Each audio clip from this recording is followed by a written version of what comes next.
rebound. Difference of about 5 seconds. Shot clock, game clock.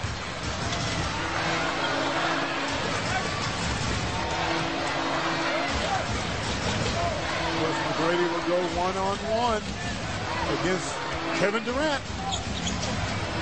Down to 4, down to 3. Raper misses again.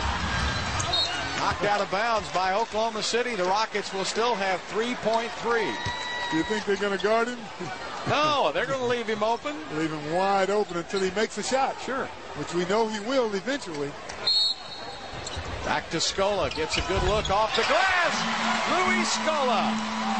1 second left to play. And Green is trapped by Artest. Well, the Rockets had as much as a 10-point lead, but Oklahoma City ended the quarter on a 17-8 run the last 5.5 minutes. Scola's shot puts the Rockets up by 1. Stay tuned. The Lexus halftime report is next. Don't go away.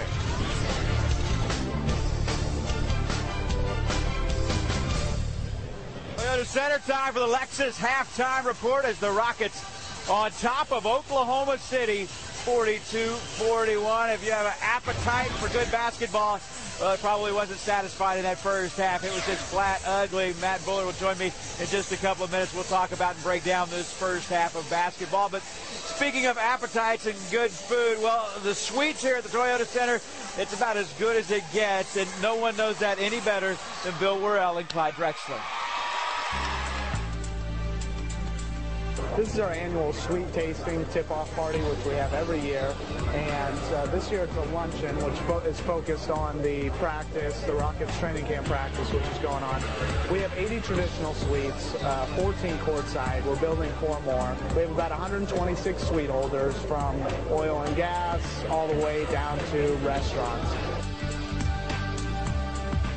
Levy Restaurants does our catering, and you can do anything from a carving station with filet mignon to lobster down to hamburgers and hot dogs, depending on who you're hosting. What we do best? What we do best? We're really good. This is the most important feature today. It's called dessert. And this is how you come to the decision-making process. What's good, what's very sweet, and what's the worst for you. It's only going to be a little bit, so you can indulge heartily. You got to have dessert for you. What you do is, as you get older, you get smarter. You get smaller portions. Trying to figure out whether I want a donut or a cinnamon roll or a piece of pecan pie.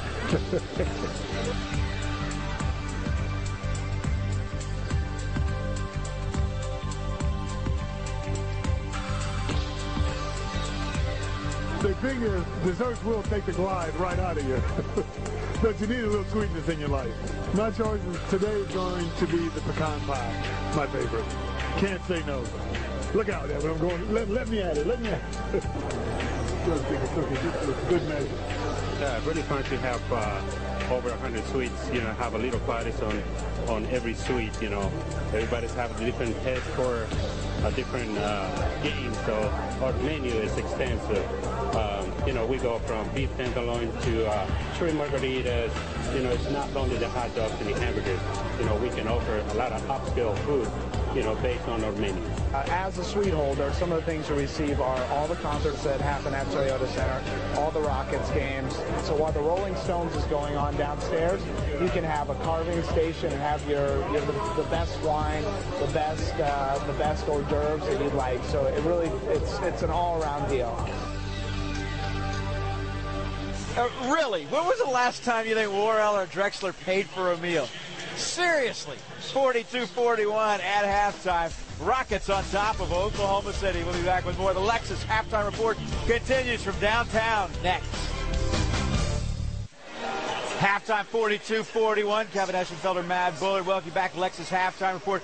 Talked about it earlier. Rockets didn't want to play down to the level of competition. That's certainly something they have done in the first half. Kevin Durant, though, very, very talented player. We saw him early. Yeah, Kevin Durant's really the only player for the Thunder that's doing anything. He's got 16 points tonight, 7 for 9 from the field. Of course, when you're dunking it, you're going to shoot a really high percentage, but the Rockets have got to get in his way, play better defense on him. If they can shut him down, the Rockets can cruise to a victory. Now, Carl Landry came in the game and really picked up the intensity.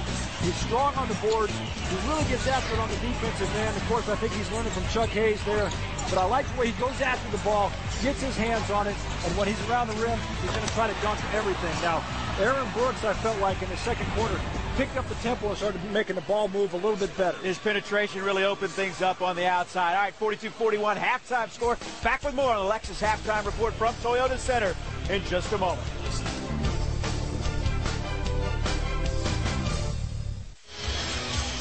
Rockets get a last-second field goal from Luis Scola to take a 1-point lead. And Clyde, the Rockets have been giving up a lot of points in the paint. But more than that, they're only shooting 33%. Well, they can't score. They haven't been able to make shots. They've executed their offense, but they haven't made shots. And the reason they're getting outscored in the paint is because they've turned the ball over, and they're getting layups and dunks on the other end. Yeah, that's 45% by Oklahoma City. And the Rockets are only 2 for 10 behind the three-point line. That really, the free throw line has saved the Houston Rockets so far. It's been their saving grace, and now that was the first half. Now the second half, let's see what this veteran Houston Rocket team does. Do they come out and take care of business right away, or do they let this young team stick around? Yeah, it's time to pick up that tempo as P.J. Carlissimo talking with Steve Javy and Scott Wall about something. And Patty, let's go to Patty Smith. Well, Bill, I was talking to some of the coaches in the back, and basically they said slow and sloppy is not going to get it done. That's exactly what they saw out there. They said they wanted to see a lot more energy, not getting so many one-on-one situations, more ball movement, and they just want the Rockets to finish. So that's the report from the coaching staff.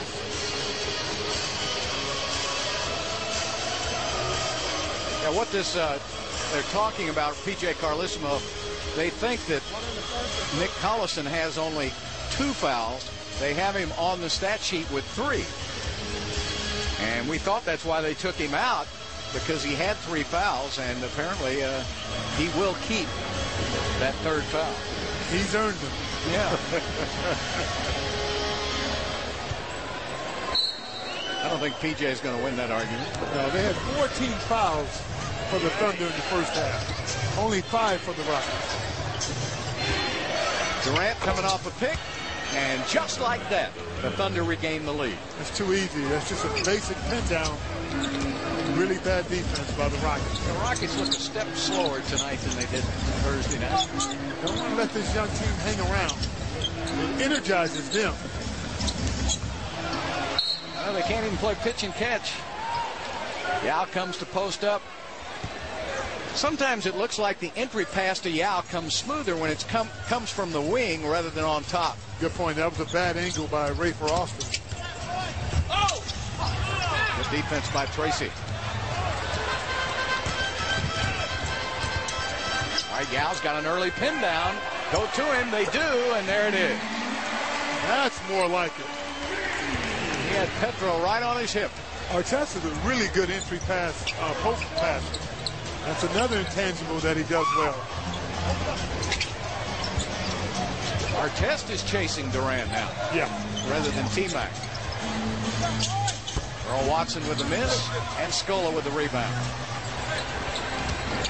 Durant has 18 points already, so Artest says, let me at it, let me at it.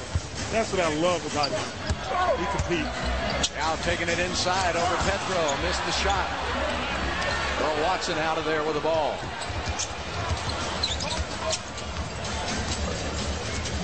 This methodical offense the Thunder have. Just basic pin down. Well, a lot of times, if you're lacking in talent, you can milk that 24-second shot clock, keep that score close. That was an old Jeff Van Gundy trick. And Yao. Durant almost took it away from Yao. Shot clock down to 7 seconds. Rockets got to make something happen. Down to 5, down to 4. Artest loses the ball. Now it's 3-on-2 fast break, and Durant for an easy 2. And the Rockets are slow. Yeah, just really slow. Just turnover, just sloppy to start the half. Coming right down and looking very predictable, aren't they? Very. Not interested in this game at this moment. Brady now going one-on-one. T-Mac to the rack for two. These are the kind of games that come back to bite you. Look at this.